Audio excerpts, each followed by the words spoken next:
My name is Luiza Bravo. I am an academic scholar. I am an adjunct professor in urban planning and design at the University of Florence in Italy.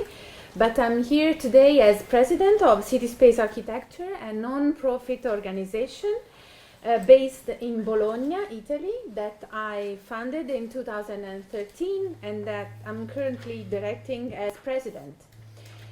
Through a network of scholars, academic professors, city managers, designers, artists, and citizens, we promote a critical reflection on public space in a multidisciplinary field of action. We work on education, research, and innovative human-oriented design. We have a vast volunteer base and scholars at the highest levels in several countries that have actively participated in our project. Today I will present our recent successful international research project that I'm coordinating, MAPS, Mastering Public Space. MAPS has been launched last October 31st, 2013 in Bologna at the Regional Urban Center Esprit Nouveau Pavilion during a public event, Life in Cities, on the occasion of the World Cities Day promoted by UN Habitat. MAPS is a collaborative research network of cities involving more than 25 scholars, professionals, universities, institutions, artists, and citizens all around the world, coming from the United States of America, Canada, Argentina, Spain, Italy, Germany, UK, Sweden, Greece, Crete, Bosnia-Herzegovina, Cyprus, Lebanon, Israel, Thailand, China, Malaysia, Japan, Australia, and New Zealand so far. Maps are what everyone uses to find a place, to understand or to explain the morphology and geography of the urban landscape. Maps can remind you of some past experience or inspire a desire to travel and explore a new place. Ancient maps are perfect tools for teaching urban history to the general public. They are a tool to discover cities and to dream about cities. Our MAPS project is part of the current debate on cities, public space and urbanity. Its aim is to deliver open-minded maps filling the voids of the morphological urban experience, telling the story of the contemporary public life in cities. MAPS is a multidisciplinary educational project. It works to define a new set of principles and concepts through better models of perception and representation. MAPS is an emotional journey through the public space and the ways to use it, live it, design it, and change it in different geographical contexts. Starting from the existing morphology of designed spaces, namely a common cartography, MAPS moves to non-designed or underused places, to ordinary everyday spaces, to temporary, creative, intangible activities, looking for new meanings and values. MAPS observes the rhythms of time and daily human itineraries and discover the appearing, disappearing, and reappearing unstable spaces such as commonplace, vacant lots, sidewalks, front yards, parks, parking lots. We identify places whose significance have been produced by the community and its social life.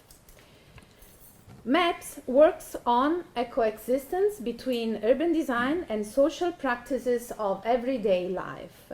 These investigations highlight all formal and informal practices, explore public's spatial coexistence of different users, events, and social geography of the city, and discover unpredictable performances of the space. MAPS uses an innovative approach and creative language, working at the intersection between architecture, urban planning, and art.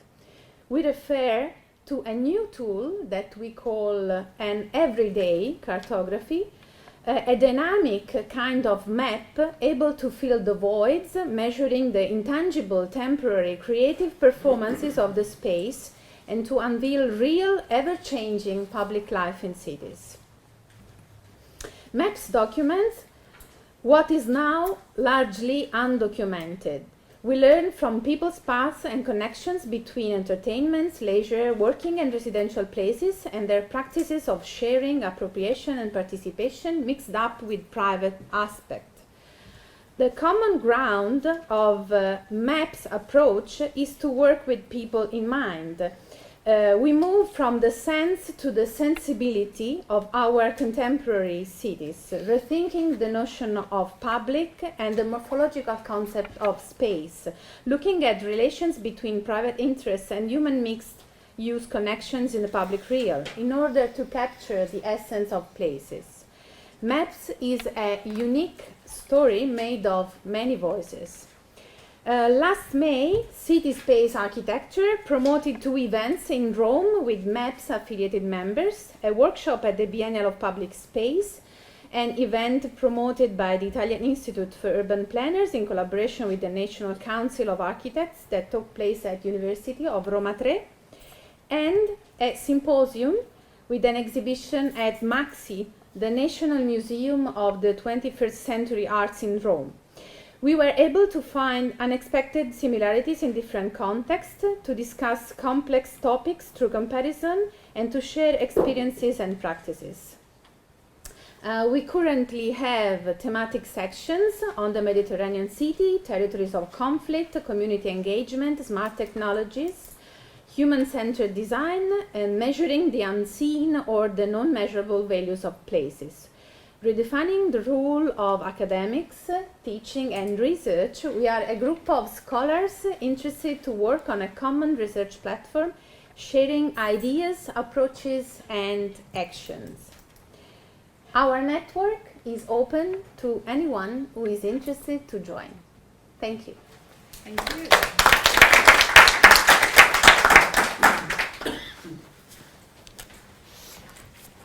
Hello, I'm Jessica. I conducted research on the public spaces and public life of Rio de Janeiro's favelas in the context of my master's in sustainable territorial development and my work with a charity called Catalytic Communities, that's an advocacy NGO and an urban think tank in Rio de Janeiro.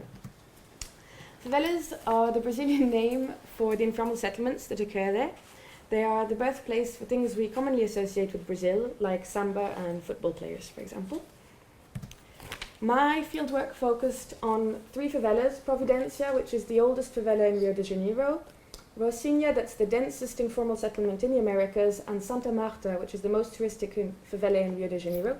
There's even a statue of Michael Jackson. But I experienced public life in other favelas in Rio as well.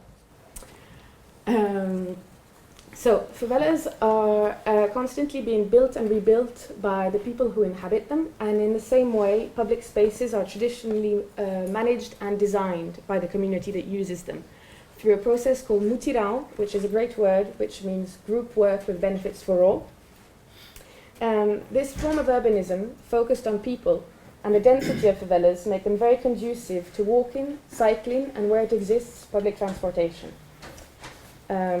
Public spaces there are relatively small, as you can see, and respect the human scale. They're not planned around a car or the separation of functions like some of our failed cities. And I feel like placemakers can learn a lot from favelas. Here are a few photos of things I liked: a street named after 3 friends who passed away, and a small, lovely little square that a friend and I stumbled upon. This is a mirror in a bus shelter that lots of women use, and a barbecue in an alleyway. You can really feel a sense of community in the public spaces of the favelas that I have been to. There's children, little children running around unsupervised. You can see into people's lives through the doors and windows. They're all open, and it's generally quite loud for people who know Brazilians, you know. Unfortunately, the public spaces in the favelas also showcase the social problems that affect their communities. Brazil was by far the country that received the most slaves during the Atlantic slave trade, and the consequences are still visible today through unequal treatment and stigma. And a lot of the tensions I observed are also due to the mega events, the FIFA World Cup and the Olympic Games, that put the international spotlight on Rio de Janeiro. Towards the end of the 20th century, favelas went from being completely ignored by public authorities to receiving a few basic services, to being the place to showcase the arrival of the state. The modern, clean and cold aesthetic of state interventions contrasts with the informal, vernacular and warm nature of what existed before. Public resources are wasted on symbols of top-down urbanization, namely the cable car stations that dominate Rio's hills. Cable car projects look great on official propaganda, but they cost millions when communities are asking for sanitation first. Sewage currently spills through the streets down the hills. The image on the right is in Providencia, where the public authorities destroyed a much-loved square to create this cable car station that has yet to be used several years later. Racial discrimination and police brutality in the US are all over the news, but between 2009 and 2013, the police in Brazil killed as many civilians as were killed in the US in the past 30 years. That's in 5 years, as many killed in Brazil by police as in 30 years in the US. Many of these deaths occur in the favelas. Some of them are really like battlefields, even though the proportion of people who are actively involved in the drug trade are only a tiny, tiny minority. I didn't include, residents and human rights activists say that these pacifying police units are for tourists and investors to see. They're indeed very visible in the cityscape, like a constant threat. I didn't include the images that went viral recently of a 10-year-old that got shot dead by the police, but you get the idea. The police is very present and armed in the favelas. It's a lose-lose situation. I've interviewed a few policemen. They're very scared for their lives. They're very jumpy and they've got big guns in their hands, which is not a good idea. So public spaces went from being public de facto, as in for the common use, to public de jure, as in controlled by public authorities. And conflicts are linked to the undemocratic nature of this transition. But Jessica, why should I care what happens in the favelas of Rio anyway? Well, this conference is called The Future of Places, and by 2050, a third of humanity will live in informal settlements, which will be about half of the world's urban population. And we need to recognize and learn from the contribution of those less privileged as they build our cities just as much as architects, planners, politicians, and engineers do. But what should be done in Rio? Getting rid of the elites in power would be a good idea, but it is important to remain critical of mainstream media's portrayal of favelas, as perception often informs policy. I hope that one day trust will be regained in between the residents and the public authorities, and it will allow context-sensitive and cooperative projects. They're both good for people and planet. They incorporate placemaking and green infrastructure. And I hope that next year, during the Olympics, will be a time of outcry against the human rights violations, but also a bit of a change in the narrative in urbanization and informal settlements, from top down to bottom up. Thank you very much. Obrigada.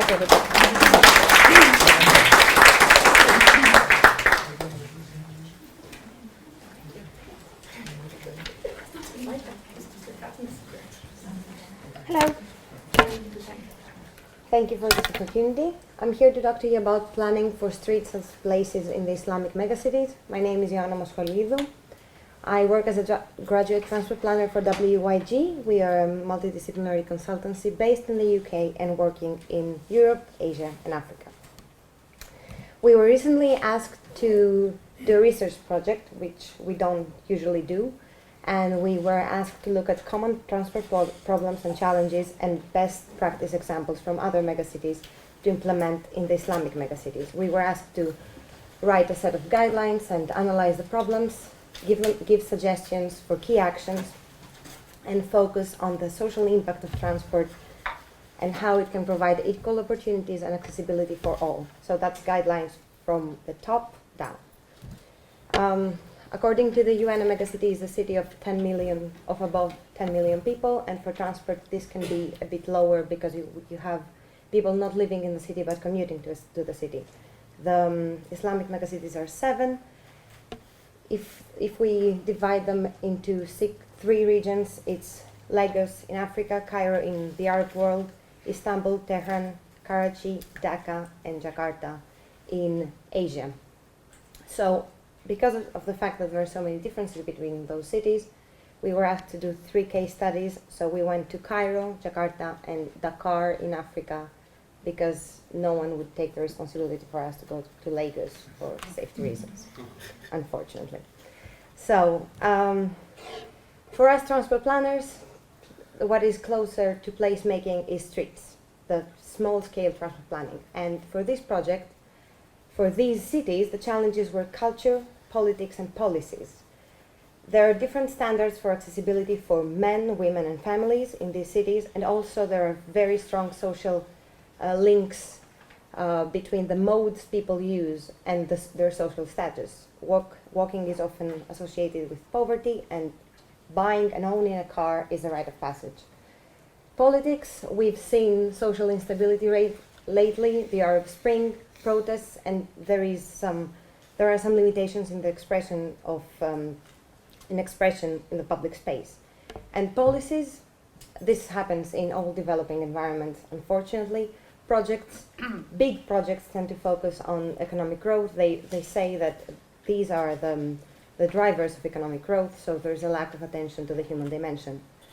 But these are the challenges when we talk from the bottom up, from the top down. When we went there, we saw how people shape places and what happens from the bottom up. Oh, sorry. I have some examples of how public space has changed and the challenges in those cities. An example is Tahrir Square in Cairo. It was filled with people during the demonstrations against the government when it's normally a roundabout. And also in Istanbul, the Gezi Park demonstrations showed how people can react when a public space is taken away from them. So that's what happens there. This is a station in the city center in Dakar, in Senegal. Again, the same station, markets are everywhere, trade. This is a bus station in the suburbs where there is a designated place for markets, but again, it's very vibrant. This is a typical street scene in Dakar where trade and people and cars interact. Same thing in Cairo,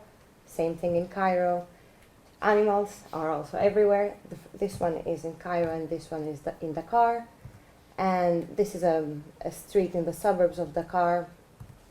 And this is the Corniche in Dakar. It's a city by the sea. This place could be a public space, but it's unplanned and it's completely empty.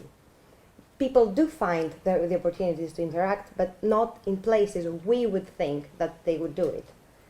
So streets are public spaces. They have vibrant markets, concentration of activity near transport modes, high modal share of walking and cycling, shared spaces and social interaction, things we would suggest that they should do. And what we said is that, what we suggested is that planning for streets should respect the culture, the identity and the institutions of these cities, the existing mix of users on the streets, because streets are shaped and rooted in the histories and cultures of those cities. And in terms of politics, we should plan for livable, safe, secure streets and public spaces, and stress the importance of public life and also the contribution of streets to the local economies and the trade.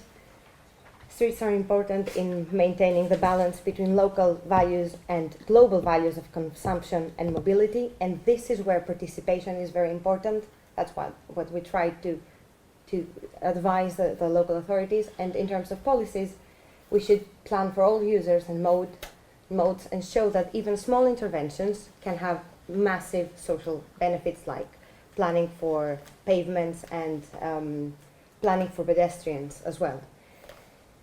Because for transport planners, the street is a place where we can actually see if planning responds to practice and vice versa. Or, as Louis Kahn said, the street is a room of agreement and also one of the city's first institutions. Thank you very much.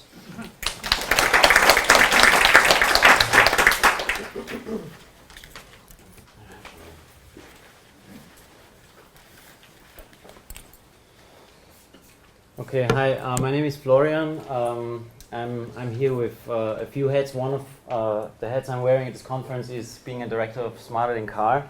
We are a future urban mobility and bicycle urbanism think tank between Vienna and Beijing, and we are invested in urban research, activism and strategy development.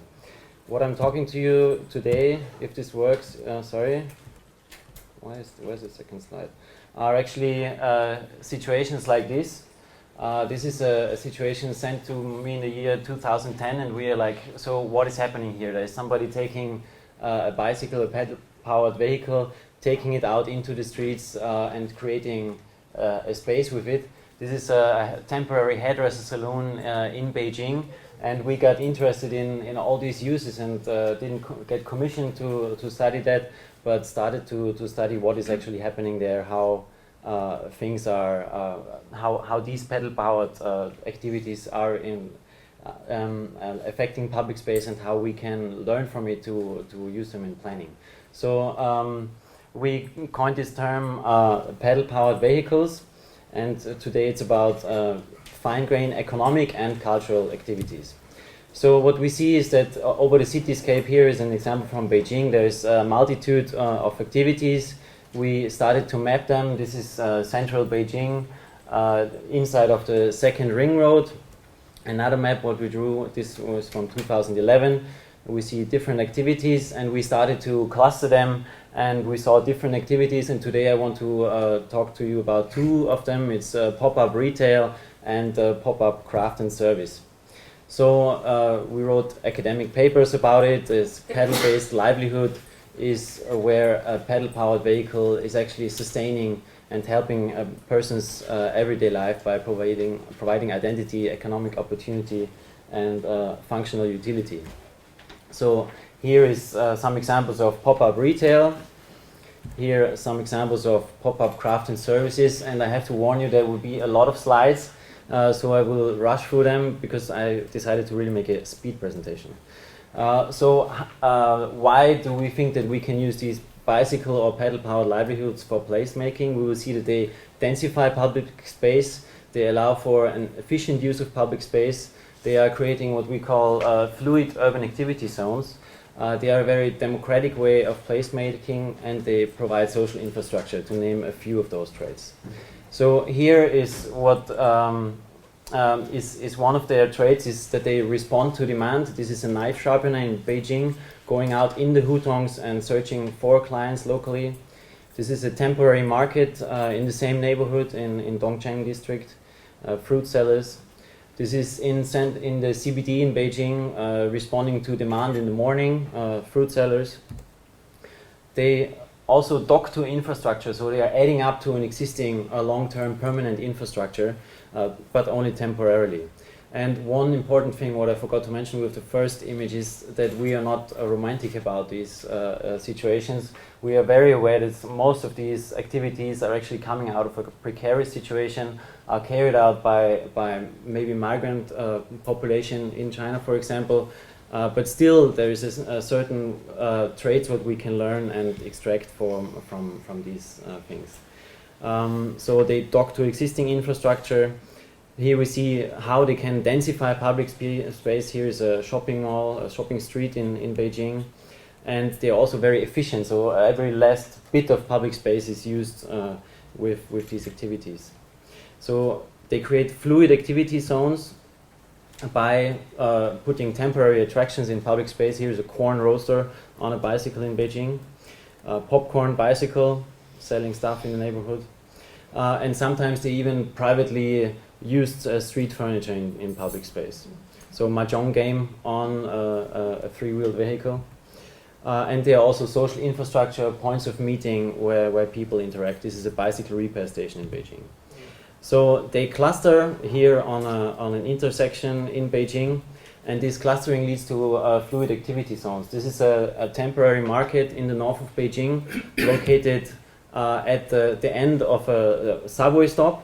So you see that people, when they come out, this is another example of another subway stop. You see here to the left is the subway stop, and people would walk through this temporary market towards the buses, which are located at this side. People would change to regional buses, and on the way they can choose from numerous freshly cooked foods which are just there temporarily. Some impressions from these temporary markets, and some examples from Colombia. We see some reoccurring spontaneous encounters here during Ciclovia. a grill bicycle. I don't know how to call it in English, but it's Zugkrawatte in German. Also the same docking to existing infrastructure, clustering together. And then, as I'm running out of time, I will show you some how we can use them in a modern way. And this is a DJ tricycle in Vancouver for a wedding. And then a project from Vienna. This is called Kongwen, basically using inquiry into empty space, used during an Agenda 21 process or as a temporary restaurant. So we see that they work by densifying public space. I cannot read all of them now for you, but what is important to say, what do we have to do with public space so that we make these bicycle livelihoods work? We have to create the right density and frequency in public space. We have to create user-open urban spaces. We have to create these docking opportunities, what we need, and we also have to create the open legal framework, so the soft measures to allow for these activities. And I think some of the sessions previously have shown how that can be made possible. So thanks.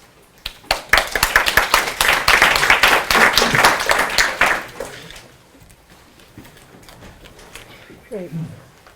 I'm an applied psychologist, and I'm going to be talking to you about research that psychologists have done about the design of places where people are more likely to think creatively, and that's individuals and groups. And this is a huge topic, and we're only going to have a quick review today. And at the end of the session of my presentation, I'm going to be giving you some ideas where you can get some more information. And I think it's important for us to think about this topic because you can use this information in your own practice and also in spaces that you provide to others as you work. And we're going to move on. Today we're going to be talking a lot about how design affects mood, and mood is important because it affects all sorts of different things. And if you read to the bottom of the list, you see one of the things that mood does is when we're in a good mood, we're more likely to think creatively. And we're going to be talking at all different levels of scale today. And I'm going to make most of my points using this one image. But it's a great image from the perspective of spaces where people are more likely to think creatively. First of all, when we're thinking about spaces where people are more likely to think creatively, when we're talking about things that induce positive mood, there's lots of research about things like scents that are more likely to make people think positively, things like cinnamon, vanilla, and lemon. And there is all sorts of research about sounds that have been shown to make it more likely that people will be in a positive mood and therefore creative, like nature sounds. Of course, we don't see those in images. One of the things we can see in these images are aspects of biophilic design. Biophilic design increases the comfort that we feel in a space, and biophilic design is really applying the same principles in built structures that nature does in natural spots where we feel really comfortable.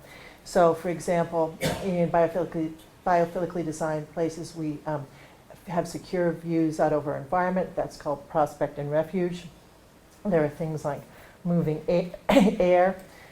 All the different sensory experiences that one could have in a space are consciously considered during the design process. In biophilically designed spaces, there are generally a few more curved shapes and forms than rectilinear ones. There are also indoor plants, natural materials, and particularly wood. Wood grain has a sort of magical effect on us psychologically. You can see wood grain here in the door and in the floor. So again, that's an element that would be important in a space where people are more likely to think creatively. And also, of course, there's natural light flowing into this environment. It's also moderately complex visually. You see a restricted color pattern and relatively few shapes. This is the kind of visual complexity you need to create in a space where people are going to be more likely to think creatively. There's warm light in this space. You want warm light in a space in general. It's been tied directly to higher levels of creative thinking. In this case, the warm light flows through the windows, but it could be produced by light bulbs. We tend to be most creative in spaces with moderate height ceilings, say around 10 feet. If we look at the way the furniture is arranged in this case, People can readily make eye contact with each other if they wish, but they can also look away from each other if the conversation gets a little tense. That's great in a creative situation. Also, you can see there's padding on the seats here. Even if there's a moderate amount of padding, say the amount of padding that's on the seats you're sitting on now, people are more likely to negotiate positively with each other. Again, that's great in a situation where a group is working together towards to achieve a creative goal. Let's see. It's also great, just coincidentally, if the furniture in a space where we're trying to encourage people to think creatively allows the people in that space to recline. Think about like Barker loungers or Eames lounge chairs, etc. That's the kind of posture where we're most likely to think creatively. Now, usually I lead off talks like this with a discussion of color because that's what people always ask me about first. When you're creating a space where you're trying to encourage people to think creatively, you want to use cool colors, and if possible, you want to have the environment primarily green. There's been some interesting research that's been done that shows, irrespective of saturation or brightness of the colors, people are more likely to think creatively in a space that is primarily different shades of green. There are also a number of different psychosocial issues to consider here. For example, people in this space have control over their experience through the door. They can open the window. They have privacy when they wish. We have to be very careful when we're designing spaces to manage transparency appropriately because too much exposure can actually thwart creativity. And you also want to make sure people have freedom from distraction. You have to think about the task people are going to be doing and provide them the tools to be doing their task. And you also have to remember that since doing creative thinking is so difficult, we need a more relaxing space in which to do it. And here are a couple of additional examples of spaces where people are more likely to think creatively that are more business context.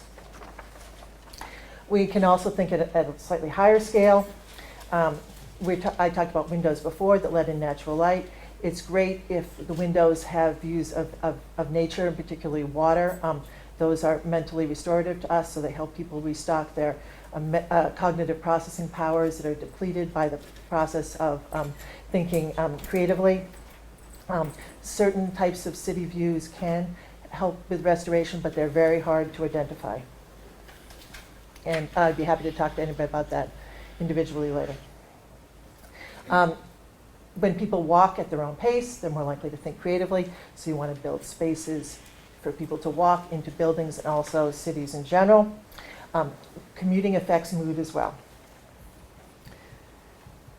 So again, I indicated that I'd mentioned some resources that would be available for you to learn more about the kinds of things I've talked about, Research Design Connections and the whole building design guide. And I'd also be happy to answer any questions that you might have on this topic, if you want to send me a question, because we really only had a chance to barely scratch the surface here. So, thank you very much.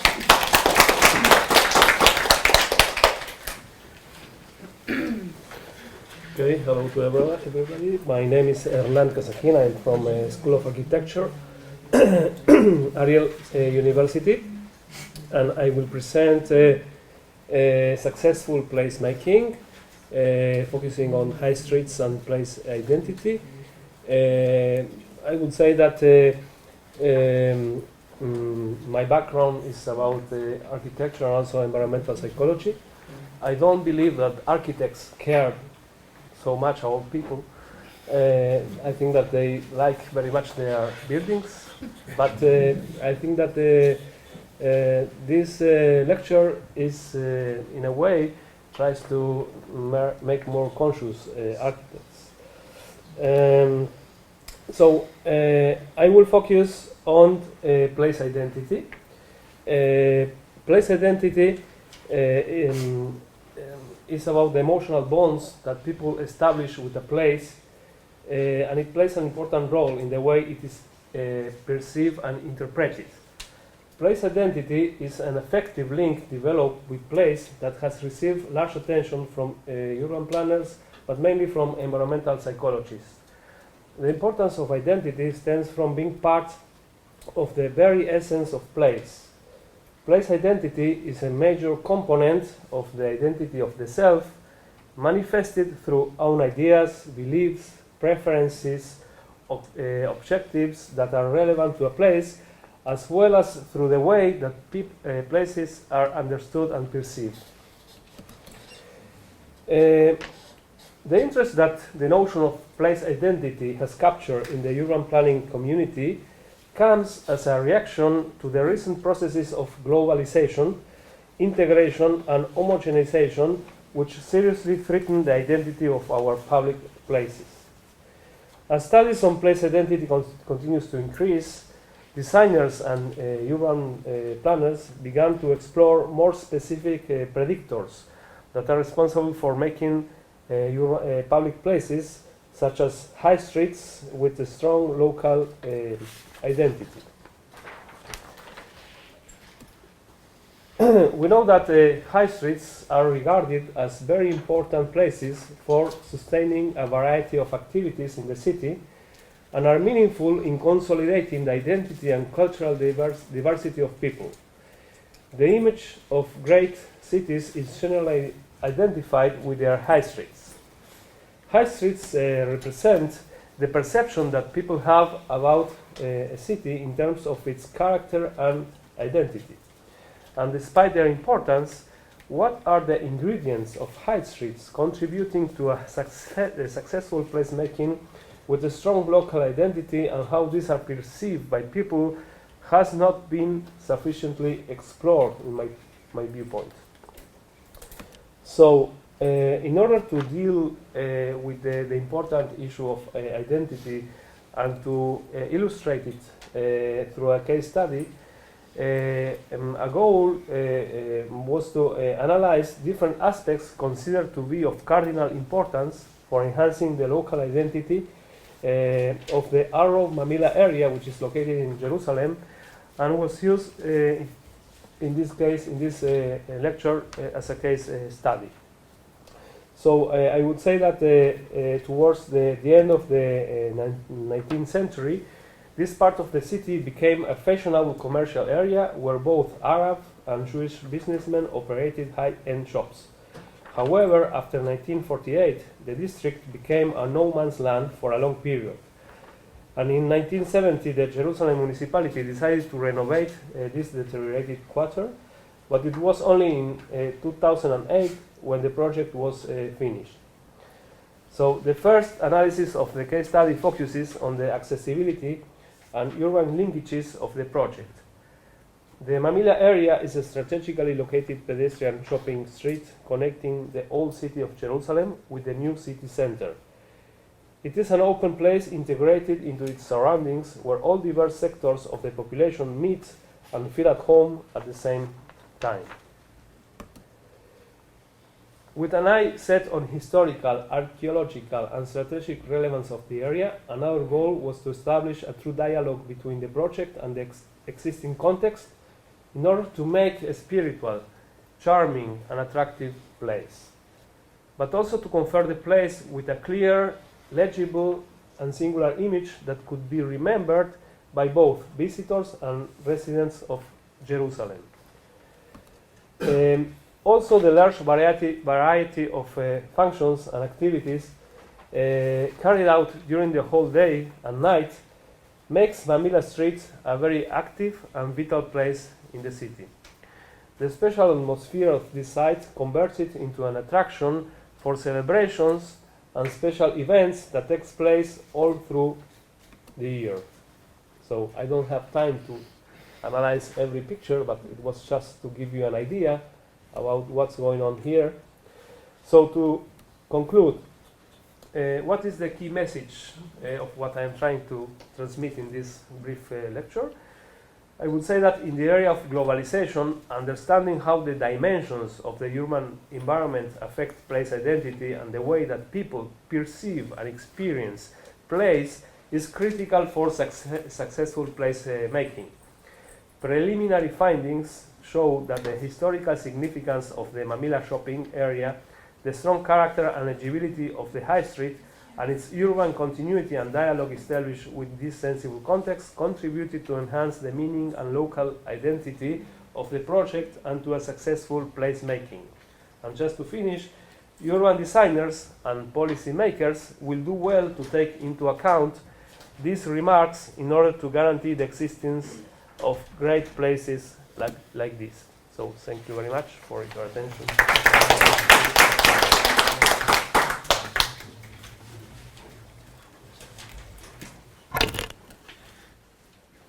Thank you. My name is Anna, and I'm an architect and currently also a PhD fellow at University of Copenhagen, where I'm working on a PhD project called Room for Rain, which is investigating potential synergies between rainwater management and livable urban public streets. In this presentation, I will focus on a sub-study of my PhD project, looking into how we can stimulate social behavior in streets through landscape-based stormwater management. And I will come back to how I define landscape-based stormwater management. The project is a partnership between University of Copenhagen in Denmark, Gottlieb Paludan Architects, and the Danish engineer company Rambøll, and is supported by Realdania and the Danish Innovation Foundation. And the focus of the project stems from these two major global challenges, which we have been discussing a lot today, which on one hand is the global climatic changes, which in Denmark is causing more extreme rain events, and on the other hand, we are experiencing increasing urbanization, which means that there are fewer places for the water to infiltrate in our cities. And this is a huge problem for the urban sewer systems, so we are forced to think in alternative ways of handling rainwater. This problem has led to an international discourse pointing at the landscapes of our cities, or the surface of our cities, as a way to managing rainwater. In this presentation I call it landscape-based stormwater management, but some of you may know it as, for instance, SUTS or LID. The basic principles behind landscape-based stormwater management is transport of water on the surface, retention of water on the surface, infiltration of water, and evaporation of water. And these main principles have been used for the cloudburst plan of Copenhagen from 2013. And in this plan, as you can see on the images, the streets plays an essential role in handling rainwater in the future in Copenhagen. And what I will look into is how this necessary transformation of the urban streets in Copenhagen can be used as a catalyst to rethink our urban streets and look at them as more social urban spaces. And I will point at three main tools in this regard. The first one is how landscape-based stormwater management may be able to upgrade the possibilities to stay in the urban streets. And I will show you some different examples on that, a few examples of that. This is an example where a surface in a street allows the water to infiltrate and at the same time creates a zone in the urban streetscapes that stimulate more slow activities in the streetscapes and thereby provide the opportunity for people to meet in the street. This is another example where a dry canal is used for informal seating when it's not used to transport rainwater. So that could be another way of making this, using it as a double function.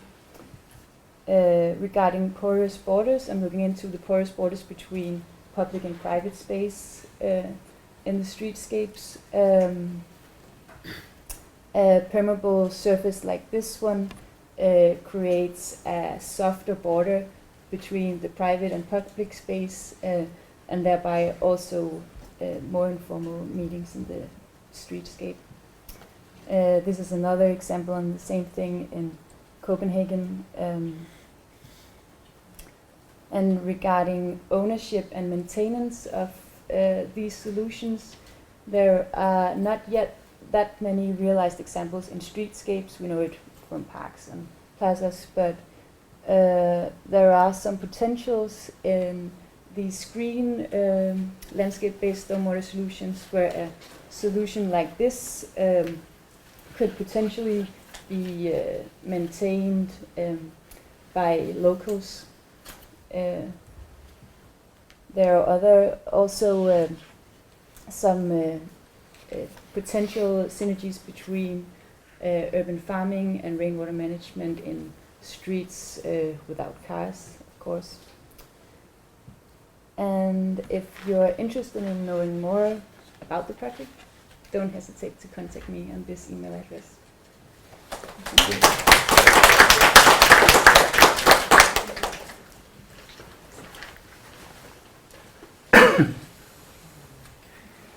You see my name and no further introductions there. I'm a psychologist, and that's in the world of engineers, something else. Roads or streets, what do we want? Forward? Yes. No, backward.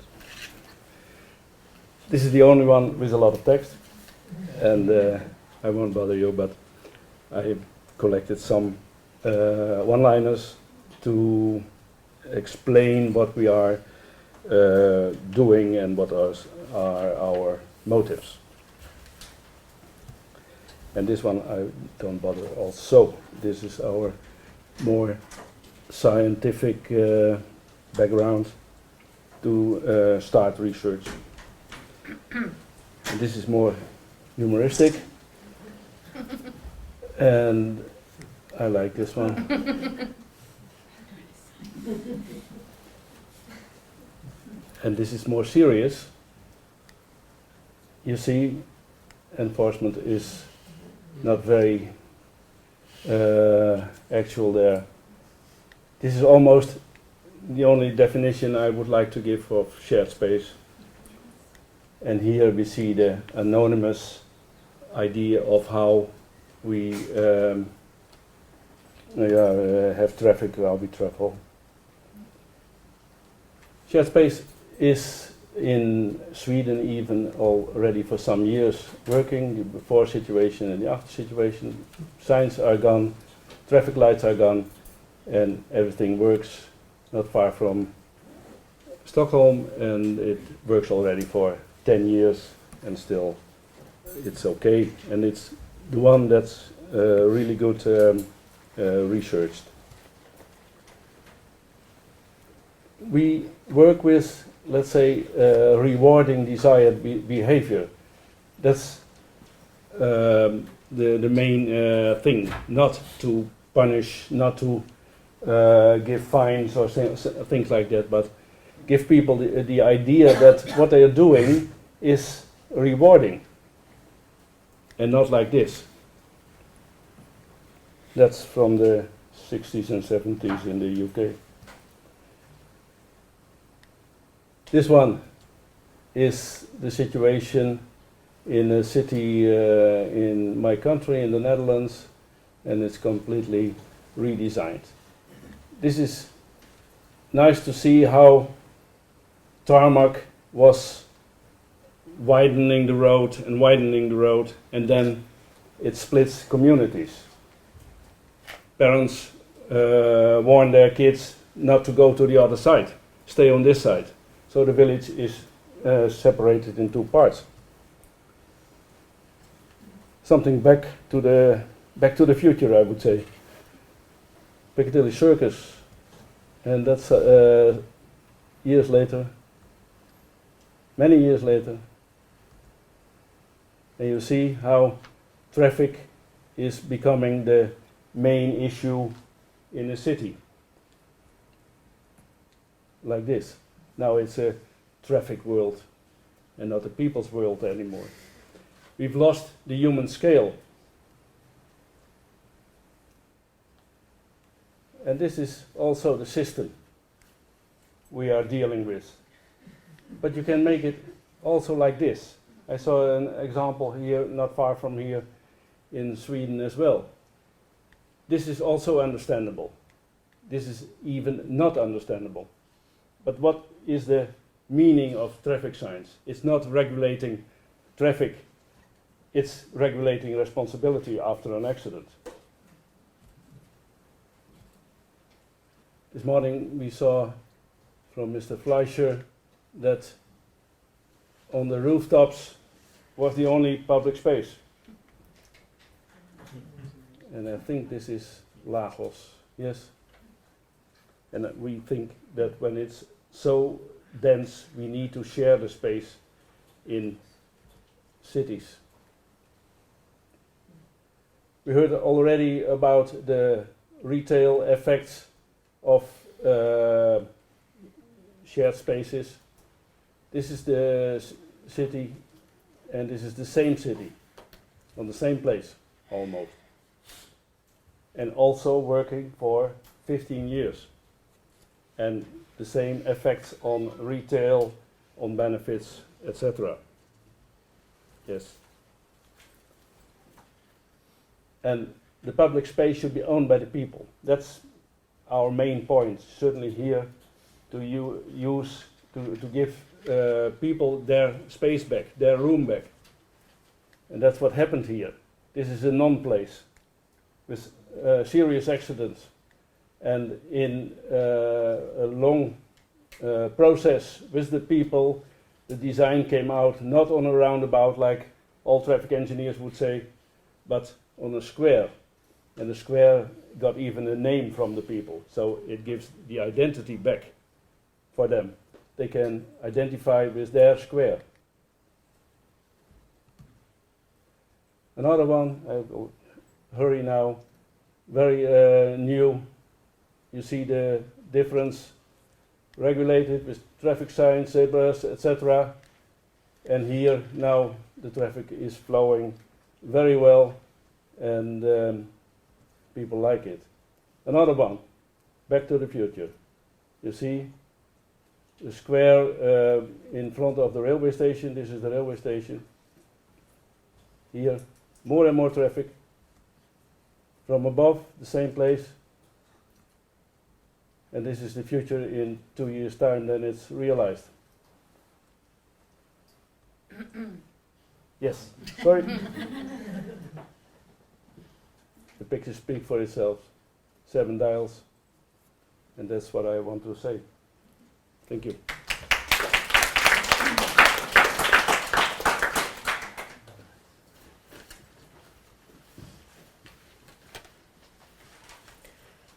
Good evening.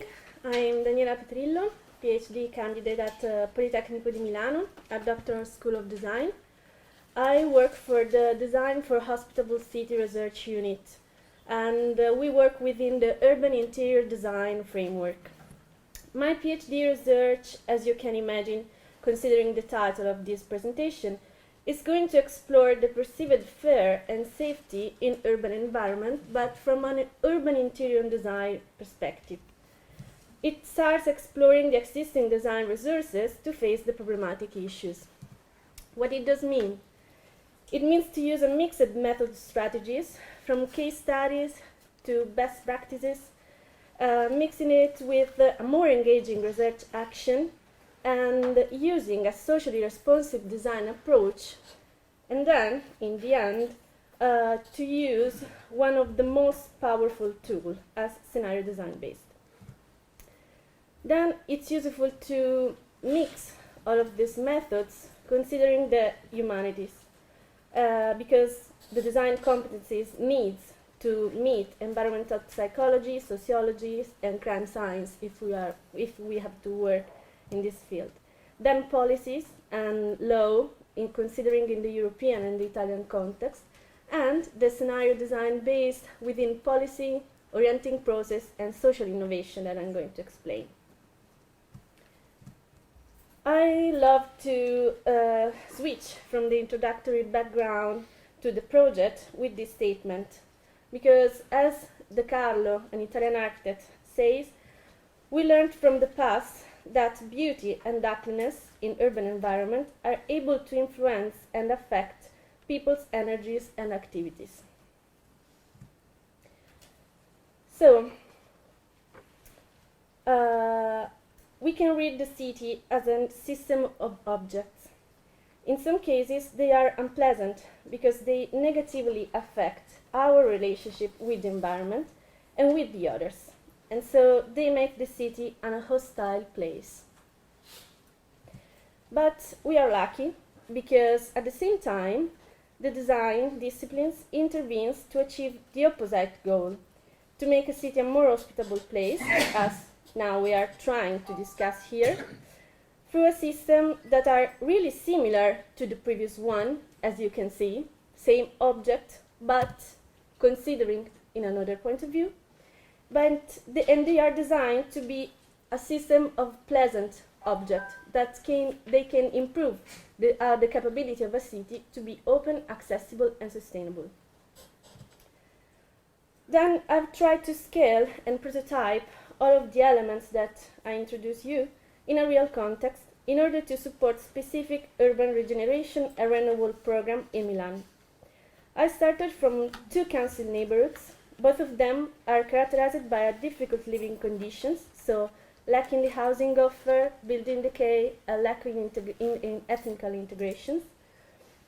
And so built and social environment are compromised, but strange data. Here we find a low crime rate and a high level of social control from above. At this stage, I've decided to adopt the concept of FTSE from front end of innovation, but considering it from an advanced and future study perspective, identified 4 main stages that compose the entire process. So I start from an inside activity to improve the knowledge about the territory, networking with stakeholders, identify community anchors, and identifying the field of action in the neighborhoods, because there are a lot of different realities that's doing a lot of stuff, but they don't communicate.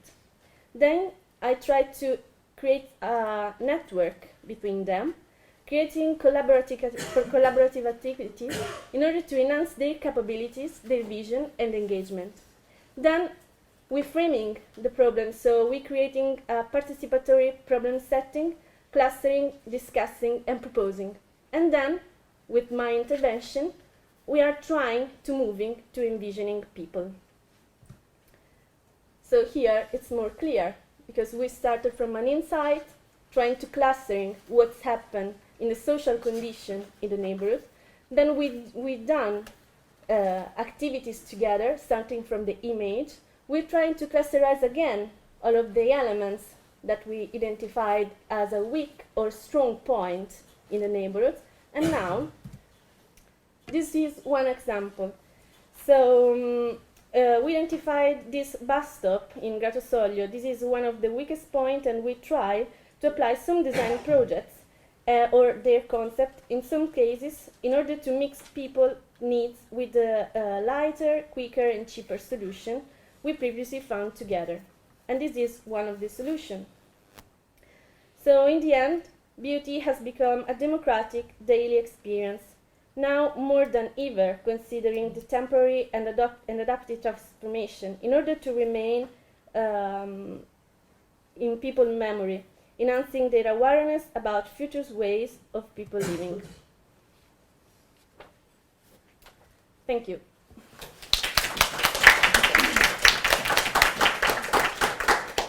So it's past 6, but we have only one presentation left. So, okay. Oh yeah, this one more. Which is the button? This one. So This one here. now it's your.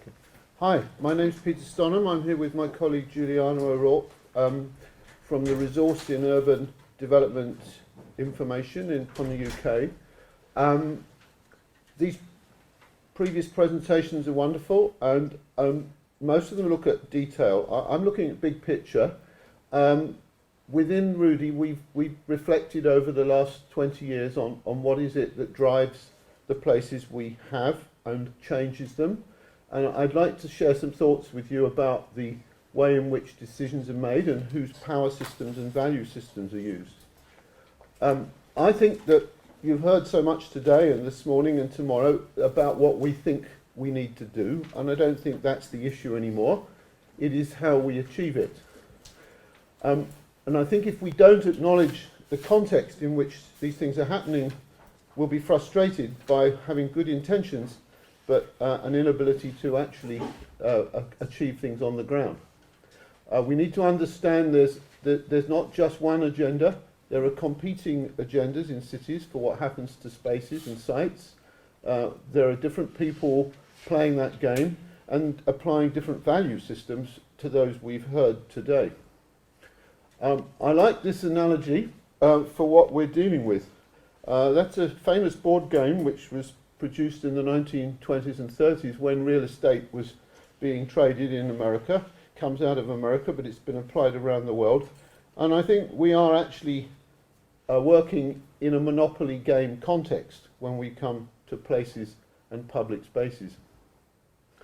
So I'm asking the question, how could we modify the power systems we're working with, and how do we understand when they get in the way of doing what we'd like to see, and when they've actually been in support of it.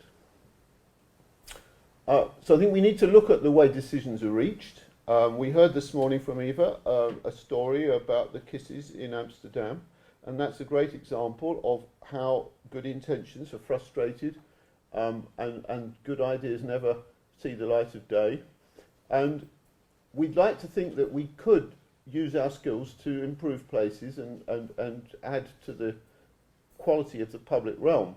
But in fact, it's not usually us who are making the big decisions. Now, there's a cast list. I mean, you can add a few others, but where the placemaking professionals sit is amongst all those other very powerful and very strongly motivated alternative agendas. And some of our fellow professionals are not quite on board yet. Architects have been criticised, and I would join that in the way they look at places and their contribution to improving them. Planners are not always signed up to the same kind of bottom-up vision that we've heard about. People got interest in real estate see much better benefits for themselves from sites than perhaps the ones we've described. And highway and traffic engineers are still pushing their agenda of solving problems by big infrastructure solutions. And sometimes we're lucky when activists and campaigners and communities are involved, but I'm afraid I may be cynical, but don't believe that's always the case. So what I try to do is to see how we can bring the thinking that we've shared here the last couple of days into the way we can create places that are more individualistic, location sensitive, inclusive, and get those options on the table at the times when the real decisions are being made. We need to get this language of better places, placemaking, into other people's professional discussions and into political discussions, not just internal to this area that we are here to talk about. And if you look at the UN Habitat Agenda, there are 22, I think it is, issues papers, and we're only one of them, and there are plenty of other issues being discussed where what we think is important is probably regarded as quite peripheral.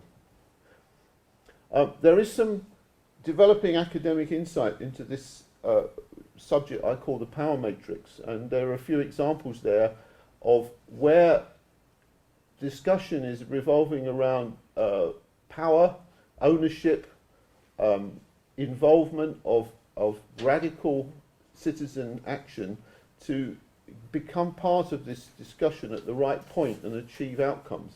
And this list is changing because there's other newly emerging topics. We've all heard about smart cities and how wonderful the new digital era will be when we take control of all the information.